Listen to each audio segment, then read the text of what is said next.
Dejamos esta crisis diplomática en los tres países a un lado y nos vamos a hablar de economía en Perú. Carmen Alvarado tiene los detalles. Feliz Jueves Santo para ti, Carmen. Qué gusto saludarte.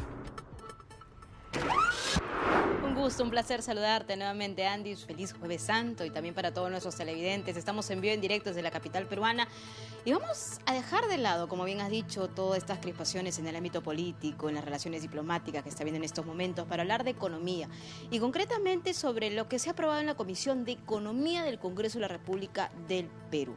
Este informe ahora que tiene que pasar en el Pleno, votación, pero la proyección parece que todo será un sí por parte de los parlamentarios. ¿A qué me refiero? El retiro de las AFPs, de este monto, de estos fondos que precisamente pues, los usuarios utilizan ya en su vejez, ¿no? Para eso se ahorra todo ese monto, se acumula durante años de trabajo, de experiencia, de perseverancia para tener una buena vejez y tener una pensión finalmente. Pues, ¿en qué consiste ese proyecto? El retiro de 4 UITs. Estamos hablando de 20.600 soles, es decir, más de $5.000 para que nuestro auditorio tenga una idea más o menos de lo que trata.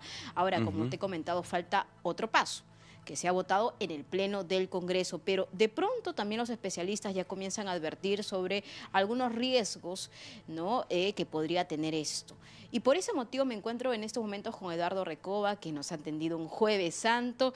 Él es economista de iForex Latinoamérica. ¿Cómo estás, Eduardo? Un placer. Gracias por la invitación. No, gracias a ti por atendernos un Jueves Santo, es bien complicado, pero agradecemos tu apertura y que hayas abierto las puertas de tu casa para poder hablar y abordar ese tema que sin lugar a dudas muchos están diciendo en estos momentos, hay que decirlo también, Andy, están contentos porque dicen, bueno, tengo dinero que voy a poder utilizar para amortiguar deudas o para pagar un inicial de un auto, etcétera. Pero claro, nadie se está proyectando a futuro y de las consecuencias. Sí, efectivamente, hay un efecto, una variable a largo plazo que hay que tomar en cuenta en este tipo de maniobras, que son maniobras que no responden necesariamente a un espíritu técnico, sino más bien político o un cálculo político, populista, demagógico, antitécnico. Pero efectivamente hay un tema a largo plazo que tiene que ver con el ahorro previsional, que de momento no se está tomando en cuenta y puede afectar incluso a un rango de 4 millones de aportantes que vendrían a ser casi la mitad de los actuales afiliados al sistema privado. Claro, importante lo que tú comentas. Ahora, yo voy a dar paso a algunas cifras, porque también para que se entienda ya sobre la mesa de qué estamos hablando exactamente.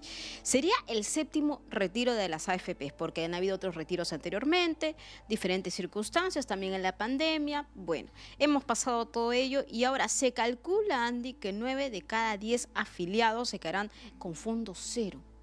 Imagínate la situación que se avecina a futuro. Y eso también es que muchos, no solamente yo, ciudadanos, no solamente lo digo como periodista, sino también como amiga, como familiar, conversando con amigos, no confían en las AFPs. Pero tú dices que es otro discurso, es que aquí lo importante es el Ministerio de Economía y Finanzas. ¿Cómo aterrizamos este tema?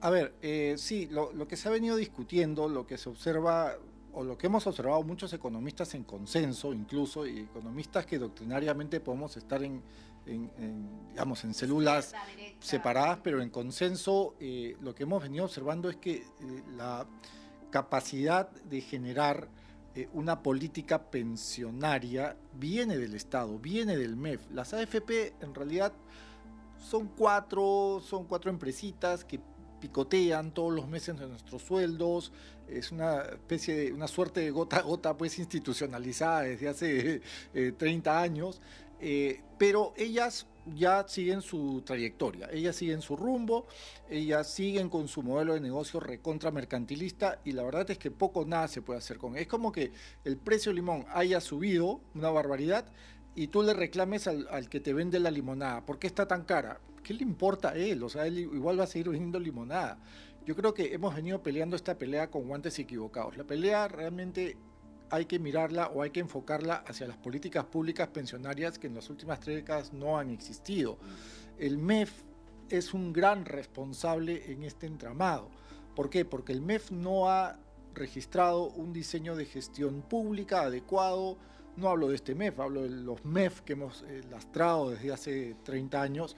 No ha registrado gestión pública de ningún tipo, pensionariamente hablando, y 2, tampoco ha registrado una reforma en gestión de presupuestos que pueda haber por lo menos llenado los espacios que las AFP nunca le dio la gana de llenar, ¿no? Espacios para combatir precariedad, pobreza, informalidad, que el modelo de las AFP nunca les interesó. Yo creo que con esto, acabo rapidito, yo creo que esto de invitar a gerentes de la AFP y todo, está de más, porque ellos van a seguir con el negocio. Yo creo que acá los grandes responsables tienen que hablar, y los grandes responsables son el Ejecutivo, que no ha podido hasta ahora diseñar y proveer o proporcionar de propuestas o iniciativas serias que cumplan un rol serio, a su vez, en la cultura previsional en el país. Claro, coincido contigo en el tema de la reforma pensional, pero claro, ese picoteo son picotazos, y las comisiones también siguen subiendo. Y claro, yo me pongo del otro lado, porque de pronto tú me hablas del ámbito técnico, pero me pongo del lado de la calle, por ejemplo, y dicen, oye, me siguen cobrando más comisiones, me parece que no es muy rentable, o tal vez no me ofrecen un abanico de situaciones, circunstancias para que mi dinero crezca. O sea, es lo que dice la gente o la opinión que se tiene en la calle. Entonces, ¿aquí cómo podría entrar a tallar ese componente del Ministerio de Energía y Finanzas? Porque si realmente no se ponen los pantalones o no se pone ahí un ajuste, pues las AFPs, como tú dices, ¿no?, están aparte, pero hay un aprovechamiento también en esa ruta, ¿no?, en ese sendero. Bueno, es una pregunta inteligente, porque eso nos lleva nuevamente a hablar del rol privado de la AFP y del rol del Estado, ¿no?, como ente rector de las finanzas públicas. Las AFP, como dije, van a continuar con ese modelito de negocio, y digo modelito porque no es nada innovador y no propone y nunca ha propuesto nada nuevo, ¿no? Entonces hay que dejarlas. Pero por otro lado, el Estado, ¿no?, como Estado, como MEF, como Ministerio de Economía y Finanzas, tiene la capacidad. Oigan, gobernar por decreto no es nada nuevo, gobernar por decreto no es complicado, gobernar por decreto es algo que hacen, ahorita lo está haciendo Milei en Argentina, y a mí no me gusta Milei, pero tengo que mencionarlo desgraciadamente. Entonces, yo creo que acá el MEF tiene que definir claramente cuáles son los roles. Ahora sí regreso nuevamente al sector privado. Tú tienes por un lado una banca comercial y por otro lado tienes una banca de inversión. Las AFP se han creído ambas en algún momento de su historia, se han creído una mutación, un híbrido raro. Entonces creo que es momento de regularlas y decirles, oigan, ustedes van a actuar solamente como firmas gestoras de activos. Ese es su rol. O sea, no porque tal AFP está colgado o colgada a tal banco, va a tener que actuar como ambos, ¿no? Y para que te des una idea, muestra de lo que estoy diciendo, es que es muy, perjudicial que la AFP asuma esa doble identidad, porque al final la AFP no hace ni lo uno ni lo otro, o ambas cosas las hace mal. Y con esto termino, para que te des una idea de cómo es perjudicial que las AFP asuman un rol de banca comercial, otro rol de banca de inversión, que al final en el Perú, en paréntesis, creo que no existe mucho, o existe muy poco, cierro ese paréntesis. Para que te des una idea, la AFP más rentable es justamente la que no está colgada en un banco. O sea, la AFP, y podemos revisar las estadísticas de la SBS, la AFP más rentable es la que no se ha visto lastrada por un banco, por la normativa y las codificaciones de un banco. Importante lo que tú dices, ¿no? Y ahora lo voy a aterrizar al llano en el sentido de que el que piensa la gente. Claro, Andy, la gente comienza a decir, bueno, me van a hacer un mordisco de mi sueldo, un picotazo, como le estamos diciendo. Un gota a gota, ¿no? Institucionalizado. Ese término me ha gustado mucho porque nos hace hablar incluso de otra cosa, organizaciones criminales. Pero bueno, vamos a cerrar ese paréntesis. Pero lo importante aquí, me parece, es que la gente no ve que su dinero crezca. O sea, yo guardo mi dinero o me hacen guardar mi dinero porque me tengo que afiliar a una AFP necesariamente, pero lamentablemente mi dinero no crece. Entonces, cuando hay una oportunidad desde el Congreso de la República, como ahora se ha aprobado desde la Comisión de Economía, de que puedan sacar su dinero, ¿qué creen que pasa? Toda la gente está pensando en sacar su dinero, y lo que han dicho según las cifras es que actualmente un 58% de afiliados registra un saldo menor a los 5.150 soles. Estamos hablando de unos $1.500 aproximadamente, podríamos decir. Sí, imagínense, ¿no? exactamente. 1.500 y algo pico de dólares, lo que tendrían en estos momentos más del 58%, y muchos dirían, bueno, ese dinero muy chiquitito me puede ayudar para pues comenzar a cerrar algunas brechas económicas que tengo, amortiguar deudas o simplemente hacer una compra extraordinaria en momentos en que tengan la posibilidad de tener ese dinero. yo me voy un poquito más lejos, Carmen. ¿Qué pasa si efectivamente dentro de las modalidades que disparó el Congreso con ventilador, porque eso hay que decirlo, o sea, esta ley es un disparo con ventilador de barro, un disparo de barro con ventilador, perdón. Una de las modalidades es permitir el retiro del 100% de tu cuenta individual a los 40 años. O sea, eso te lo voy a responder, voy a ser un poquito técnico, me vas a tener que perdonar y tener paciencia. O sea, si tú retiras toda tu plata a los 40 años, ¿ya?